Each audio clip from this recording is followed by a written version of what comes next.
The thunder didn't just roll across Millfield, Wyoming that day, it cracked the sky clean in two. Down below, Samuel Creek clutched his last $20. The paper felt thin and useless, like a dried-up leaf. The autumn of 1878 hadn't just been cruel, it had been a thief. It stole his cattle with a sickness that turned their eyes milky white. It stole his crops with a sun that refused to quit. Now, it was coming for his land. His boots crunched on the dead ground as he walked toward the town square. A crowd was gathered there, buzzing like flies on a corpse. They were all circled around a wooden platform, raw and new, smelling of fresh-cut pine and desperation. Old Pete the blacksmith saw him coming. His face, usually jolly and smeared with soot, was grim. "What's all this fuss?" Samuel asked, though a cold feeling was already crawling up his spine. "Banks selling off debts," Pete muttered, not meeting his eyes. "Families. Folks who couldn't pay. They're selling 'em, to work off what they owe." He spat on the ground. "It's legal, they say, but it sure don't feel right." Samuel's stomach twisted into a knot of cold iron. He knew about debt. He tasted it in his coffee every morning and saw it in the peeling paint of his empty house. His own ranch, the one his grandpappy built with his bare hands, would be swallowed by the bank before the first snow if he couldn't find help. But hiring hands cost money. Money he didn't have. A thin man in a dusty black suit climbed onto the platform. He looked more like an undertaker than an auctioneer. He banged a wooden hammer, and the sound was like a nail being driven into a coffin. "Next up," the auctioneer's voice rasped, "we have the Henley family. Martha Henley and her 6 young ones. Good, strong workers, all of them." A woman was pushed forward. Her hair was the color of rich soil, braided down her back. Her dress was a quilt of patches, but it was clean. And her chin was held high, a lonely flagpole on a battlefield.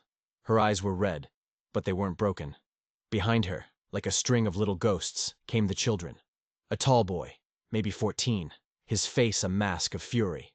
Twin girls, clutching each other's hands so tight their knuckles were white. A smaller boy, no older than 8, gripping a carved wooden horse like it was the only thing holding him up. Another girl, quiet and lost. And the littlest one, a tiny thing in her mother's arms, crying without making a sound, her small body just shaking with tears. Samuel had seen hunger before. He'd felt it himself, a dull ache that never went away. But seeing it in the faces of these children, it was different. It was a sharp, stabbing pain right in his chest. "Starting bid is $50, the auctioneer called out. The crowd went quiet. Feet shuffled. Men coughed into their hands. $50 was a fortune, and 6 extra mouths to feed? That was a death sentence for a ranch already on its last legs. Samuel's hand went to the $20 in his pocket. It wasn't enough. It was a joke. But then his fingers brushed against something else, something heavy and round and cool. His father's silver watch. His pa had pressed it into his hand just before the fever took him 2 winters ago. "This watch is worth more than money, son," his father had rasped. "It's worth a man's word." Samuel's hand shot up. "I bid $50, he called out, his voice hoarse. He pulled the watch from his coat. It gleamed in the harsh sunlight. "And this watch." The auctioneer's eyes widened. He scrambled down from the platform and took the timepiece, weighing it in his palm. His greedy little eyes lit up. "Well now," he said, climbing back onto the stage. "This changes things, folks. A genuine silver timepiece." He held it up for the crowd to see. "Do I hear any other offers?" Silence. The only sound was the wind, whistling through the cracks of the silent town. Martha Henley looked down from the platform, her green eyes locked with Samuel's. He saw fear in them, sure. But underneath the fear, he saw something else. A flicker. A tiny spark of hope in a world of ash, and it made his heart pound like a drum. "Going once!" the auctioneer shouted. "Going twice!" The hammer fell. The crack echoed off the silent storefronts. "Sold!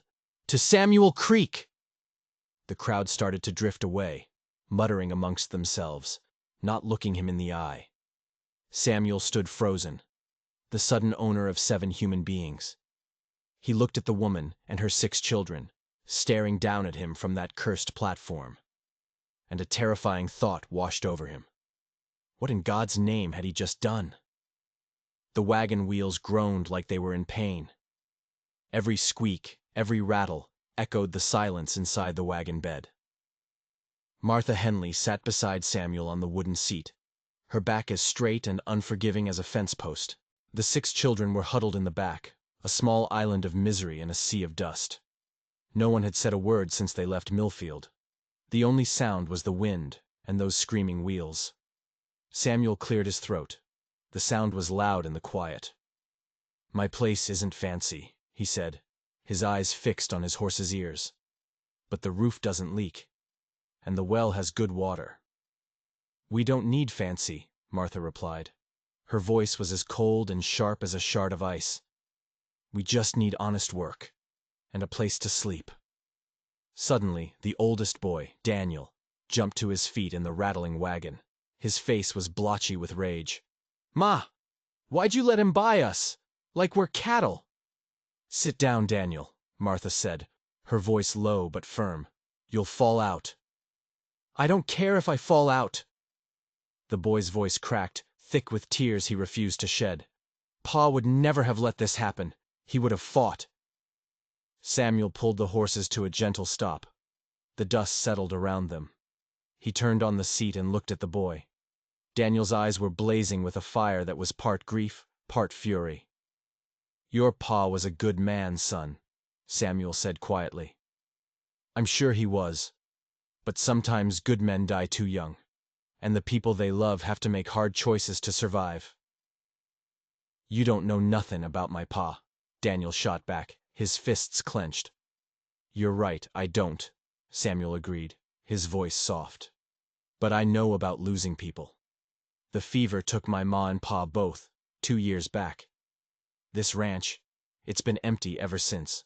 Just me, rattling around in that big house like a dried bean in a can."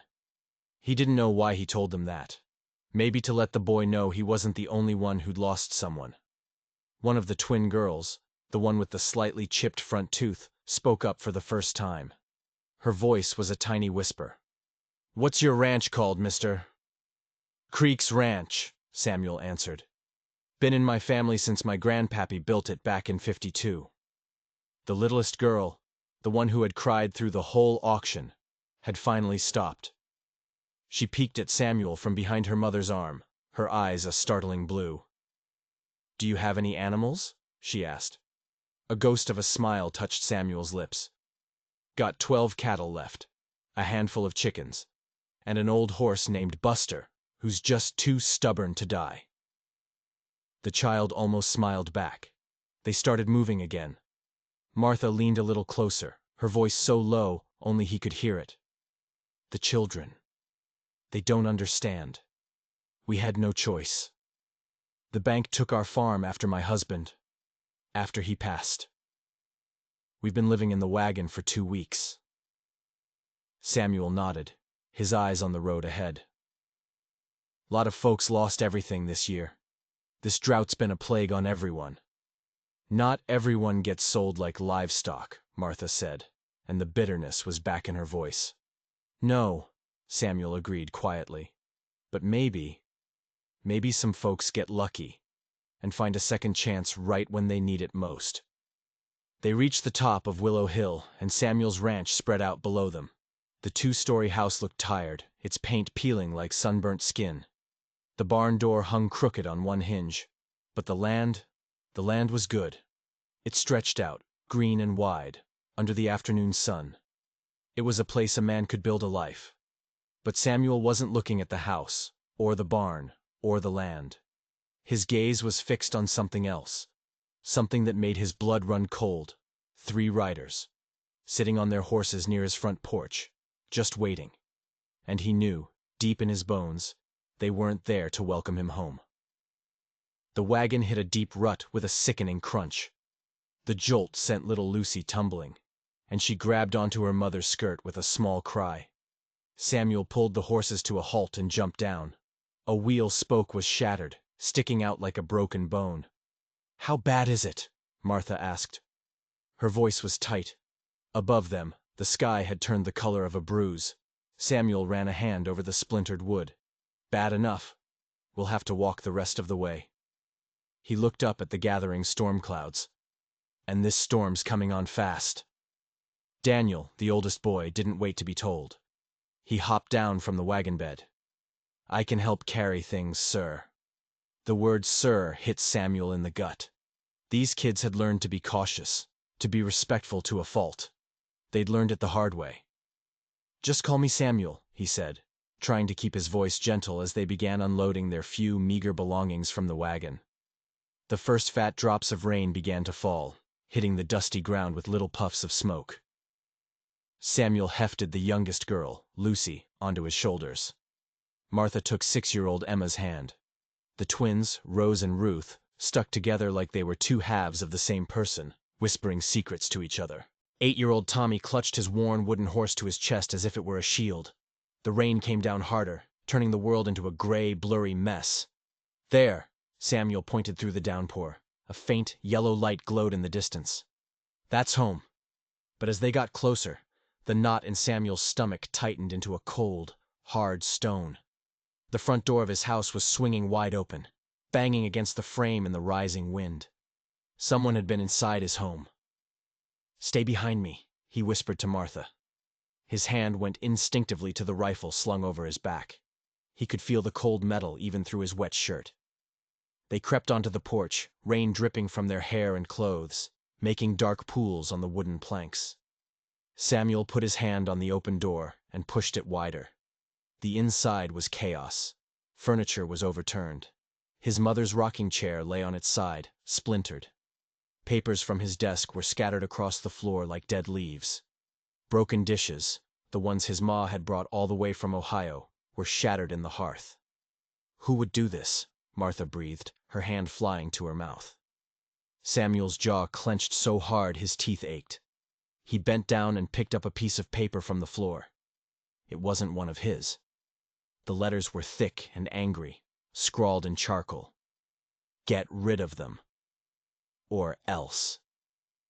Little Lucy, still perched on his shoulders, tugged on his wet collar. Her small voice trembled. Are we safe here, Mr. Samuel? He reached up and gently set her down on the floor. He knelt, so he was looking right into her frightened blue eyes. He forced his own voice to be steady, a rock in the middle of this storm. Yes, little one, he said, the words tasting like a vow. This is your home now, and I protect what's mine. But even as he said it, he wondered if he'd just made a promise he couldn't keep. Someone in Millfield didn't want the Henleys here, and they were willing to tear his home apart to prove their point. Martha, ever practical, started picking up the scattered papers. The children hovered in the doorway, their small faces pale and uncertain. We can clean this up, she said, her voice determined. We've started over before. No, Samuel said, rising to his full height. This isn't your mess to clean. Someone is trying to scare us off, and I won't let them win. He looked from one child's face to the next, seeing the fear there, but also that same flicker of hope he'd seen in their mother's eyes. Tomorrow, I'm riding into town. I'm going to find out who did this. A crash of thunder rattled the windows of the house. Lucy, startled, scrambled over and pressed herself against Samuel's leg. He put a hand on her small shoulder, feeling the immense weight of the 7 lives that now rested squarely upon him. Outside, a flash of lightning lit up the prairie for a split second. And in that flash, Samuel saw it. A horse, tethered just beyond the tree line. His blood went ice cold. They hadn't just left a message. Someone was still out there, watching them. Sleep didn't come that night. Samuel sat in the one chair the vandals hadn't broken, his rifle across his lap, watching the windows. Every gust of wind, every creak of the old house, made his muscles tense. He was a sentinel, guarding a fort that had already been breached. Sometime in the dark hours before dawn, Martha came downstairs. She carried a lantern, and its soft glow made her look like a ghost. She didn't say anything, just poured him a cup of coffee from the pot she'd managed to find and set on the wood stove. She sat down on an overturned crate, her hands wrapped around her own cup. The silence between them wasn't awkward. It was heavy, filled with unspoken questions. "You didn't have to do this," she finally said, her voice barely a whisper. "Buy us. Bring us here. Into your trouble." "This ain't my trouble," Samuel said, his eyes still fixed on the black squares of the windows. "It's ours, and I aim to finish it." When morning finally broke, gray and cold, Samuel went out to the barn. What he found made the anger from the night before boil over into pure rage. His best laying hen, old Bessie, was dead. Her neck had been wrung. She was laid out right in the middle of the barn floor. It was another message, vicious and clear. This wasn't just about property anymore. Daniel was the one who found him standing over the dead chicken. The boy's face went pale, then hardened. "I'm going with you," he said. It wasn't a question. "No, it's too dangerous." "I'm tired of hiding behind my mother's skirts," Daniel said, his voice low and fierce. "I can handle myself." Samuel looked at the boy, at the determined set of his jaw, and saw a reflection of himself. He saw a boy trying to become a man way too fast. He understood that feeling all too well. "All right," Samuel said with a nod. "But you do exactly as I say. Keep your ears open and your mouth shut." When they rode into Millfield, the town felt different. The friendly nods Samuel usually got were replaced with quick, averted glances. The silence that followed them into Murphy's general store was thick enough to cut with a knife. Mrs. Murphy, a kind, round woman who always gave him an extra scoop of flour, looked nervous. She weighed out his order, her hands trembling slightly. Her husband, Jim, suddenly found the canned goods on the far shelf incredibly interesting. "Heard you had some trouble out at your place, Samuel," Mrs. Murphy said, leaning over the counter. She kept her voice low, glancing around the empty store. "Word travels fast," Samuel replied, his tone grim. She leaned even closer, her voice dropping to a whisper. "It's Henry Morrison. He's been stirring folks up, telling them you're running some kind of improper household. Says it's not right. A single man, living with a woman and all those children." Samuel's hands, resting on the counter, tightened into fists. "Martha and I are decent people making an honest living. There's nothing improper about it." "I know that, Samuel. I know," she whispered urgently. "But Morrison's got the town council wrapped around his little finger. He's rich, and he's powerful. My Jim heard them talking after church on Sunday. They're planning something." Daniel, who had been standing by the door, stepped closer. His young face was serious, his eyes narrowed. "What kind of something?" Mrs. Murphy looked at the boy, and her own eyes filled with a sad pity. They're saying the children might be better off somewhere else. In an orphanage back east, somewhere more proper." The words hit Samuel like a fist in the chest. He'd expected gossip, whispers. He hadn't expected this. They couldn't just take the children. "Morrison has influence," Mrs. Murphy said, her face full of worry. "And Judge Williams owes him more than a few favors." Samuel paid for his supplies, his mind racing. He needed to get back to the ranch. He needed to talk to Martha. But as he and Daniel turned to leave, the boy grabbed his arm. "Samuel, wait. Look." Daniel pointed through the store's dusty front window. Across the street, standing in front of the saloon, was Henry Morrison. He was a big man, always dressed in clothes too fine for a dusty town like Millfield. And he wasn't alone. He was talking to Sheriff Garrett, and two other men. These men were different. They wore clean, dark suits and carried leather briefcases. They looked like they belonged in a city, not on the Wyoming frontier. Their faces were hard, and their eyes were cold and calculating. "Those must be the men from the territorial office," Mrs. Murphy breathed from behind them. "Morrison sent for them last week." As they watched, Morrison laughed at something, then pointed directly at the general store. Directly at them. One of the suited men nodded, opened a small notebook, and wrote something down. "We need to go," Samuel said, his voice tight. They untied their horses, a sense of urgency pressing down on them. But they were too late. Sheriff Garrett detached himself from the group and started walking across the street towards them. "Samuel," the sheriff said, stopping in front of them. He held his hat in his hands, a sure sign he had bad news. "I need a word." "What about, Bill?" Samuel asked, though he already knew. The sheriff wouldn't meet his gaze. "These gentlemen, they're here to investigate reports of improper living arrangements." He finally looked up, his eyes full of regret. "They'll be coming out to your ranch tomorrow morning to conduct a formal inspection." Samuel swung himself up onto his horse, his mind a whirlwind of fear and anger. "Investigate what, exactly?" "The welfare of those children, Samuel," Garrett said quietly. "Morrison's filed a formal complaint with the territorial government. He's claiming they're being kept in unsafe and immoral conditions." Daniel's face had gone ghost white, but his voice was steady when he spoke. "What happens if they decide we're unsafe?" Sheriff Garrett looked at the boy, then down at the dust on his own boots. He couldn't bring himself to answer. "Son," he mumbled, "that's not for me to say." Samuel didn't wait for more. He spurred his horse, and it jumped forward. "Come on, Daniel, we need to get home." They rode hard and fast, leaving the town and its whispers behind them. For a long time, the only sound was the pounding of their horses' hooves. Finally, Daniel spoke, his voice strained. "They're going to try and take us away, aren't they?" Samuel looked over at the boy. He saw the fear in his eyes, but underneath it, he saw that same hard, determined glint he'd seen in his mother. In that moment, Samuel made a decision that would change everything. "Not if I have anything to say about it," he said, his voice grim. "But I can't do it alone. I'll need your help. And your mother's, too." "What kind of help?" Daniel asked.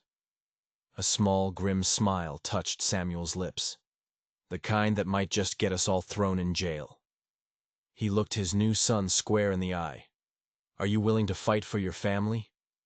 Daniel straightened up in his saddle, his shoulders squaring. "Yes, sir," he said, his voice clear and strong. "We all are." Behind them, on the horizon, new clouds of dust were rising. More riders. And Samuel knew, with a certainty that chilled him to the bone, that their few peaceful days were over. The war for his ranch, and for his family, had just begun. The morning air was thick with tension. Inside the small ranch house, it felt like waiting for a verdict. Martha moved around the kitchen with a frantic energy, scrubbing counters that were already clean, checking the bread in the oven for the third time. The children were unnaturally quiet, sitting at the table, their breakfast untouched. Samuel had gathered them all together the night before. He'd laid it all out. The investigation, Morrison's lies, the threat of the orphanage. "They're coming here to find fault," he'd told them, his voice low and serious. "They'll be looking for any reason to say this isn't a proper home. So we won't give them one. This house will be spotless. You will be polite. You will answer their questions honestly, but you will not offer anything more." He looked at each of them, from Daniel's stony face to little Lucy's wide, worried eyes. "We are a family. We work together. We take care of each other. That's the truth. We just have to make them see it." Now, as the sun climbed higher, casting long shadows across the porch, they waited. They arrived exactly at 9 o'clock. 2 men in dark suits, riding in a polished black buggy that looked completely out of place on the dusty ranch road. Sheriff Garrett rode alongside them, his face set in an unhappy mask. The 2 men introduced themselves as Mr. Davies and Mr. Clark, from the Wyoming Territorial Child Welfare Bureau. Davies was tall and thin, with eyes like chips of ice. Clark was short and stout, and he wheezed with every breath. They moved with an air of cold, bureaucratic authority. They started outside. They inspected the barn, the well, the chicken coop, making notes in their little books. Then they came inside. Davies ran a gloved finger along a windowsill, checking for dust. Clark opened the pantry, poking at the sacks of flour and beans. They separated Samuel and Martha. Davies took Samuel into the parlor, while Clark questioned Martha in the kitchen. "Mr. Creek," Davies began, his voice devoid of any warmth, "it has been alleged that you are holding this family in a state of indentured servitude. that your purchase of them at a public auction was, in effect, an act of slavery. That's a lie, Samuel said, his voice level despite the rage simmering beneath the surface. I offered them a job and a home when they had neither. They are free to leave whenever they wish. And yet they are financially bound to you, are they not? How could they possibly leave? Davies asked, a smug little smile playing on his lips. Meanwhile, in the kitchen, Clark was taking a different approach with Martha. Mrs. Henley, he wheezed, we have reports of an improper relationship between yourself and Mr. Creek. That you share a bed. That this is not a suitable moral environment for your children. Martha's face flushed with angry color. I have my own room upstairs, she said, her voice shaking with indignation. Mr. Creek has been nothing but a gentleman. He has treated me and my children with more respect and kindness than we've known since my husband passed. A kindness for which he expects payment, I presume? Clark pressed. After they were done with the adults, they started on the children. One by one, they took them into the parlor, alone. They started with Daniel. They asked him if Samuel worked him too hard, if he ever went hungry, if he had seen anything improper between his mother and the rancher. Daniel answered with a sullen no to every question. The twins went next. They held hands, refusing to be separated, and answered every question in unison, their two small voices a united front. Then came 8-year-old Tommy. He walked into the parlor clutching his wooden horse. He was a quiet boy, always watching, always listening. Tell me, son, Mr. Davies said, trying to sound friendly and failing miserably. This Mr. Morrison, have you ever seen him before? Tommy nodded, his eyes wide. Yes, sir. In town. He was talking real loud at the saloon one day, when Mama sent me to get medicine from the doctor. Davies leaned forward, a flicker of interest in his cold eyes. Oh? And what was Mr. Morrison talking about? Tommy swallowed hard. He was talking about this ranch. He was telling some other men that a survey man said the new railroad was going to come right through here, and that this land would be worth a fortune. He said he'd get this ranch, one way or another. Davies stared at the boy for a long moment. Then he straightened up and scribbled something furiously in his notebook. He dismissed Tommy without another word. When they had finished questioning little Lucy, the two agents stood on the porch, conferring in low voices. The family watched them from the doorway, a silent, terrified huddle. Finally, Davies turned to them. We have concluded our inspection, he announced. We will submit our report to the territorial government. You will be informed of their decision in due course. And that was it. No verdict, no reassurance. They climbed back into their fancy buggy and drove away, leaving a cloud of dust and unanswered questions behind them. Sheriff Garrett lingered for a moment. I'm sorry, Samuel, he said quietly. Morrison's got them convinced. I don't know what they'll decide. As the sheriff rode away, the family stood on the porch. The brief illusion of hope shattered. They hadn't won.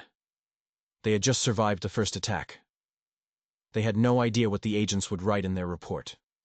All they had was a threat, hanging over their heads like a hangman's noose, and the terrifying knowledge that Henry Morrison would not stop until he got what he wanted. The waiting was a special kind of torture. Every dust cloud on the horizon was the buggy bringing bad news. Every passing rider was a messenger from the government, coming to tear their family apart. The children played in hushed tones. The sound of Martha's humming, which had just started to fill the corners of the house, fell silent again. The blow came 2 days later. Sheriff Garrett rode up to the ranch, his horse kicking up frantic puffs of dust. He burst through the front door without even knocking, his face grim, his badge catching the morning light like a warning flare. Samuel, you need to come with me. Right now. Martha was at the stove. She dropped the skillet she was holding. The clatter of iron on the wooden floor sounded like a gunshot. The children, eating their breakfast, froze in place, their spoons hovering in midair. What is it, Bill? Samuel asked, his voice calm, but a knot of ice was forming in his stomach. It's Morrison, the sheriff said, his breath coming in ragged gasps. He didn't wait for the report from the territorial agents. He went straight to Judge Williams. He's filed new papers, a new accusation. Daniel was on his feet, his chair scraping loudly against the floor. "What accusation?" The sheriff looked at Samuel, his eyes full of a pained apology. "He's accusing you of violating the 1865 statute against slavery and involuntary servitude. He says the auction was an illegal transaction. He's got a half-dozen witnesses who saw the money and your father's watch change hands." "Nobody owns us!" Daniel shouted, his voice cracking with fury. "We chose to stay here." "I know that, son," the sheriff said, his voice softening as he looked at the boy. "But the law. The law says different when a bill of sale is involved." And Morrison found a copy of the auction ledger. Martha wiped her hands on her apron, her movements sharp and angry. "So we're supposed to just let him take this land? Let him throw us out on the street to starve?" "Ma'am, I'm just doing my job," Garrett said, looking miserable. "The judge has issued a summons.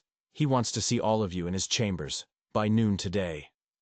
Little Lucy started to cry, a thin, terrified wail. Without thinking, Samuel moved to her, scooping her up into his arms.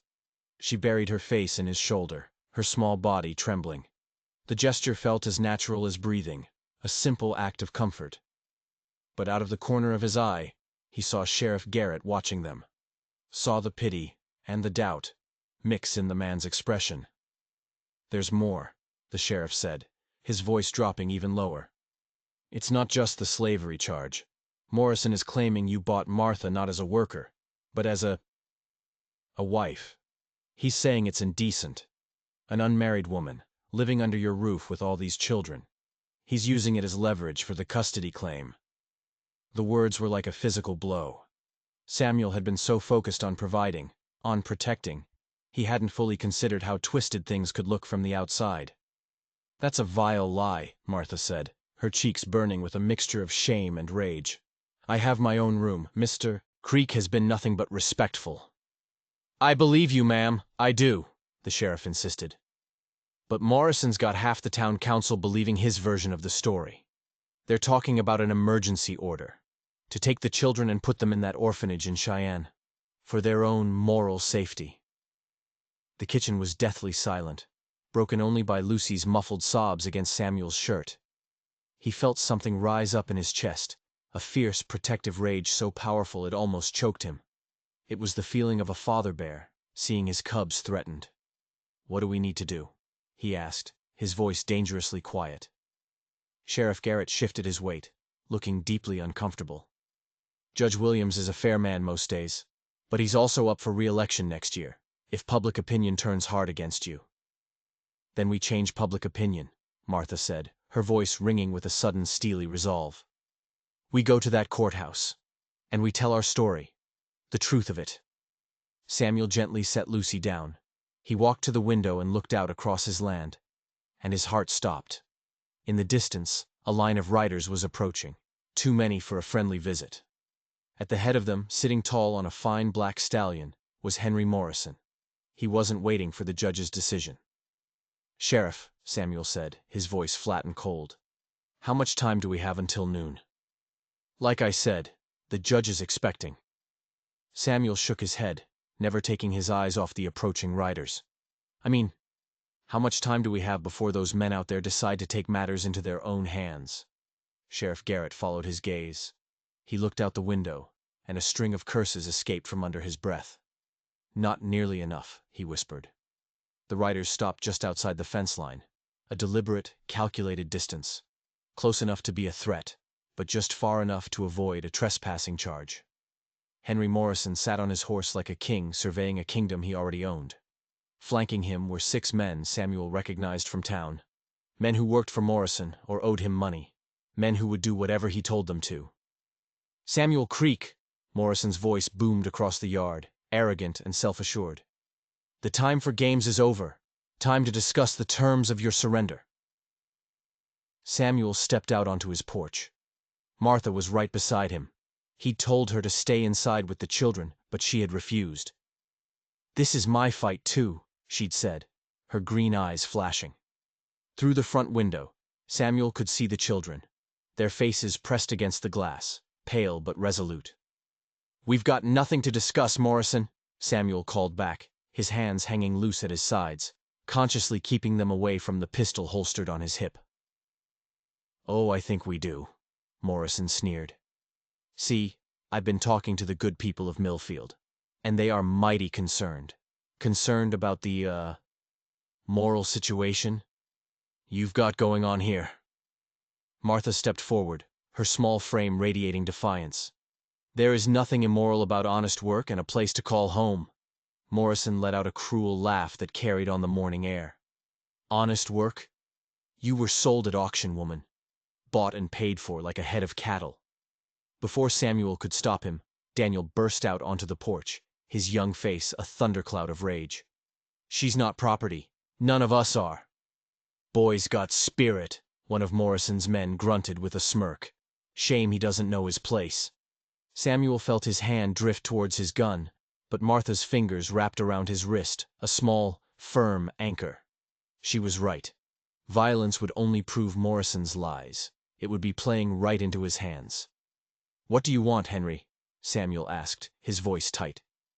"It's simple," Morrison said, his smile turning predatory. "I have a deed of sale right here.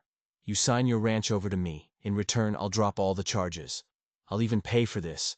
Families, safe passage to California.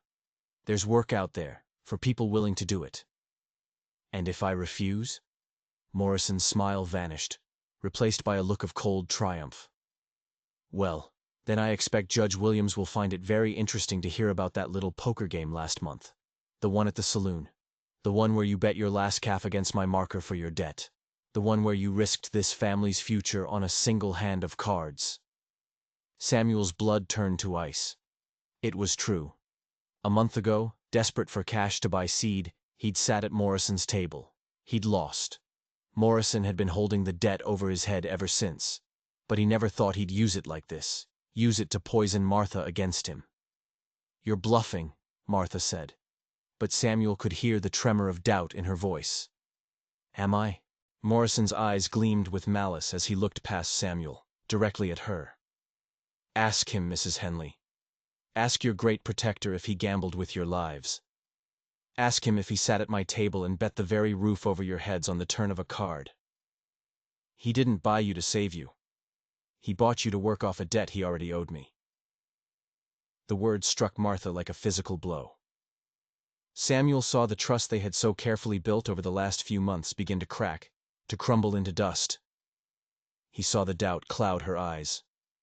"Martha, it wasn't like that," Samuel said desperately, turning to her.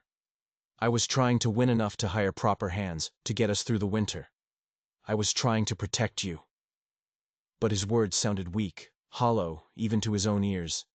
The truth was, he had been reckless. He had gambled, and he had lost. He wanted the deed," Martha whispered, the color draining from her face.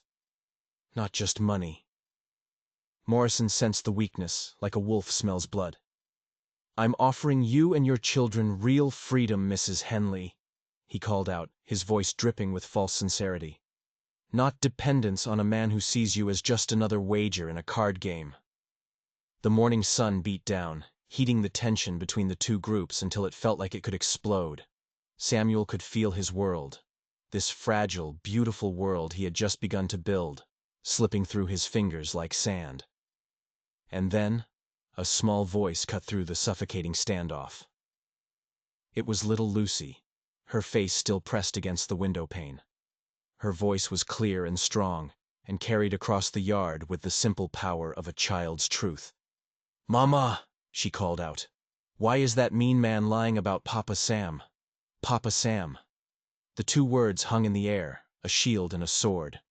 Morrison's men shifted uncomfortably in their saddles, suddenly forced to see the scene not as a property dispute, but through the eyes of a child defending her father. Martha's head snapped up. She looked from Lucy's face in the window, to Morrison's sneering face in the yard, and then to Samuel's desperate one beside her. The doubt in her eyes flickered and died, replaced by a blazing fire. "Because some people, Lucy," Martha said, her voice growing stronger with each word, "think that everything and everyone has a price.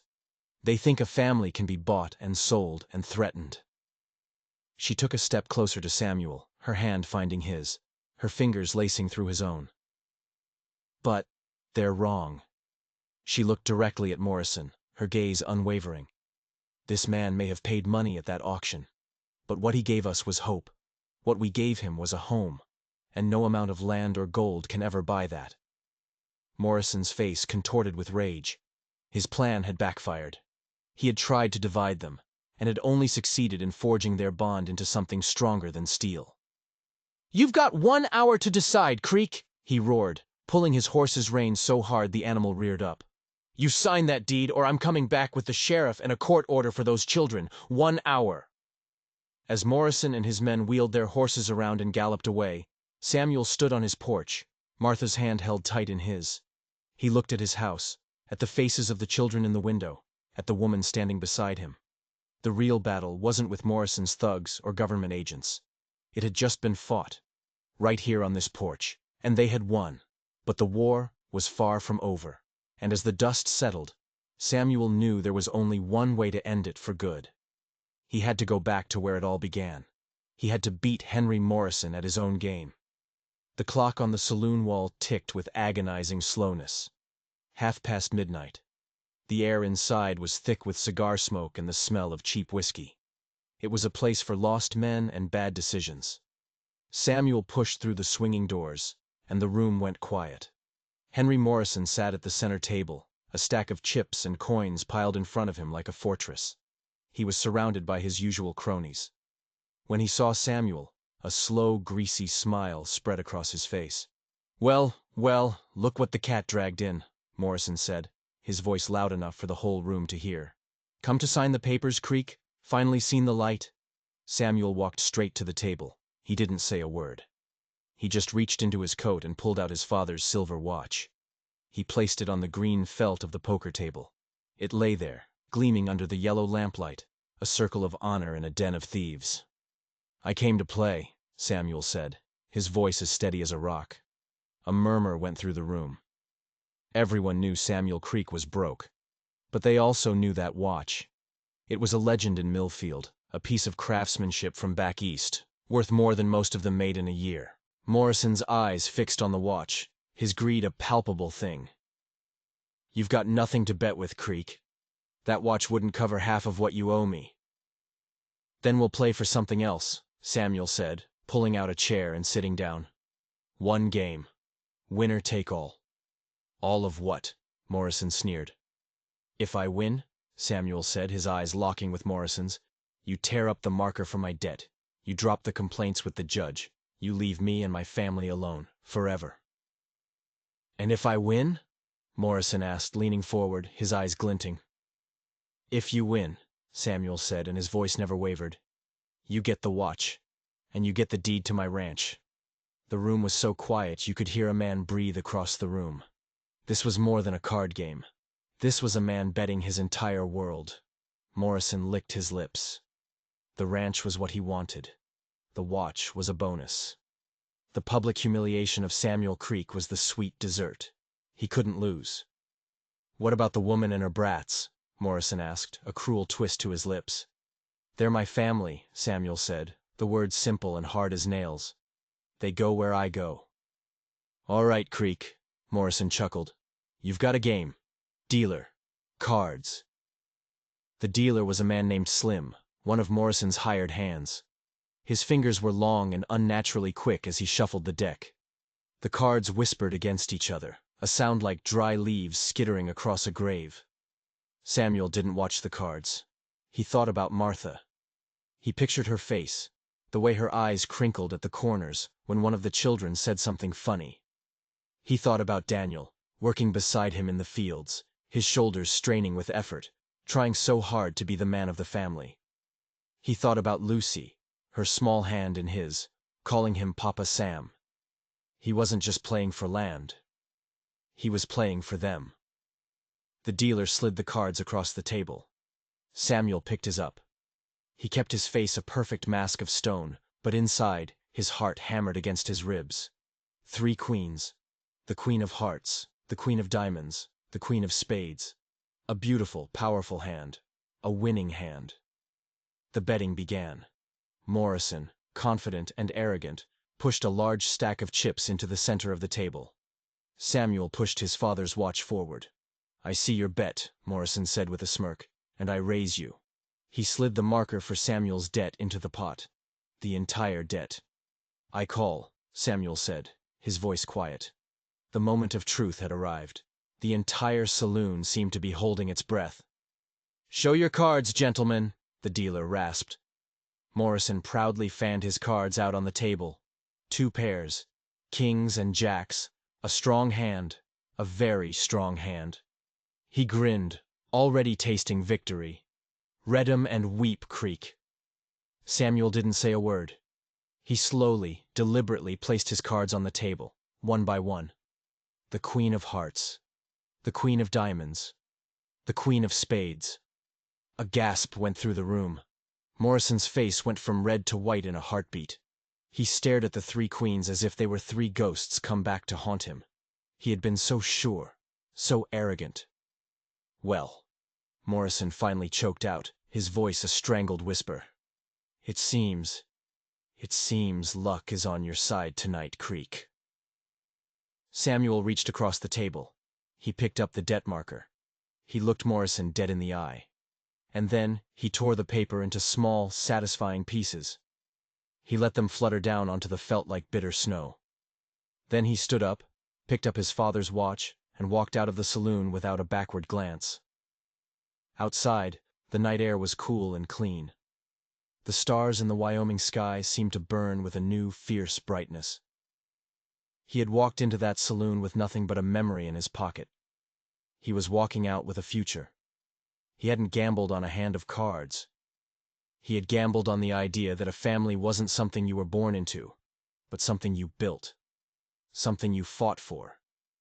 Something you were willing to risk everything to protect. The silver watch felt solid and heavy in his pocket as he rode home. But his heart, for the first time in years, felt as light as air. When spring arrived in 1879, it didn't just creep in. It burst forth, painting the brown Wyoming hills with a green so vibrant it hurt the eyes. It was the color of hope, the color of new beginnings. Samuel stood on his porch, watching his fields of new corn grow tall and strong under the warm sun. They were thriving, just like his family. "Papa Sam!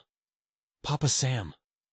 He turned, a smile spreading across his face as little Lucy ran toward him, her yellow dress a blur of sunshine against the green grass. She'd started calling him that right after that night at the saloon, and every time he heard it, a warmth spread through his chest that was better than any whiskey. He swung her up into his arms, and she giggled, her small arms wrapping tight around his neck. Across the yard, Martha was hanging laundry on the line. She was humming a song her mother used to sing, a simple, happy tune that drifted on the breeze. The twins, Rose and Ruth, were helping her, which mostly involved them racing to see who could pin the clothespins faster, their laughter echoing in the clear air. They were all healthy now. The pinched, hungry look was gone from their faces, replaced by rosy cheeks and bright, curious eyes. Daniel rode up on his horse, Buster, covered in a fine layer of dust from checking the fences on the far pasture. At 15, he was nearly as tall as Samuel, with a quiet confidence that made Samuel proud. "Found 2 new calves this morning," Daniel reported, trying to keep the proud grin off his face. "Down by the creek. Both healthy." "Good work, son," Samuel said, and he meant it. The boy had taken to ranching like he was born to it. That evening, as the sun began to dip below the horizon, painting the sky in fiery shades of orange and purple, they all sat together on the front porch. It had become their ritual. Martha's hand found Samuel's, her touch warm and familiar. They had gotten married back in February. It was a simple ceremony, with just the preacher from town and the children as their witnesses. It hadn't been a grand romantic affair. It had been something quieter and deeper. A choice. A promise to keep choosing each other, every single day. "Tell us the story again, Papa Sam," Lucy said, climbing into his lap. She was getting heavy, but he never minded. "Tell us about how you saved us with the magic cards." Samuel laughed, a deep, easy sound. I think maybe you all saved me, little one. Martha squeezed his hand. We all saved each other, she said softly. Tommy, the quiet 8-year-old, looked up from the piece of wood he was whittling into the shape of a horse. Will we always stay together? All of us? Always, Samuel promised, his voice thick with emotion. He looked at the circle of faces around him. His family. This is home now. Our home. As the first stars began to prick the deep velvet of the sky, Samuel thought about that terrible, wonderful day at the auction. He had ridden into town a desperate, lonely man, thinking he was buying workers to save his ranch. Instead, he had found something worth more than all the land in Wyoming. He had found a reason. Martha started humming again, that same simple tune from the morning. The children, one by one, joined in. Even Daniel, his changing voice cracking a little on the high notes, added his part to the simple chorus. Samuel didn't know the words, but he hummed along anyway, his heart full to bursting. A distant train whistle echoed across the vast prairie, a lonely sound carrying its cargo of strangers to faraway places. But here, on this porch, surrounded by the people who had turned his empty house into a home, Samuel Creek wasn't lonely anymore. He had learned the most important lesson a man can learn. You don't find a family. You build one. You build it with hard work and kindness, with courage and forgiveness, and with the simple, unbreakable promise to protect what's yours. The silver watch in his pocket ticked on, steady and sure, counting the precious moments of a life that was, finally, whole. If you were moved by Samuel's story and believe that family is something we build with love and courage, then don't forget to like this video and subscribe for more stories that touch the heart.